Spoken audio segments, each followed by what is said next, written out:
I was performing once, and there was a guy that came up to me and said, "Oh, you had me riveted." He said, "Until you mentioned that God bit."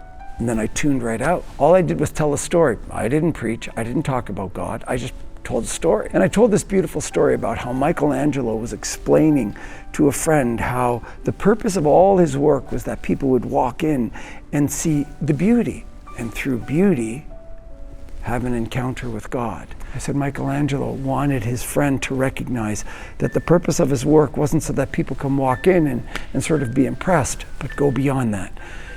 Look at the beauty, and through the beauty, have an encounter with eternity, with Almighty God, with the eternal, with a dimension that transcends us, beyond us. He said, "Well, I don't believe in God." I said, "Well, you don't really have to believe in God to get the gist of the story, but tell me about the God you don't believe in." And what he described was a tyrant. And I thought, I don't believe in that God either.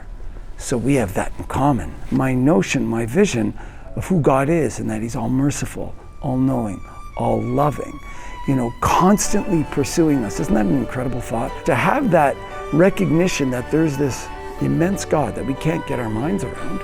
He's eternal. How do you get your mind around that? Therefore, for us to use all of our human faculties to pursue him, I think is a very good thing to do and a very worthwhile thing to do. Between the music and what I say in concert, it invites them to look at their lives in a way that's elevated.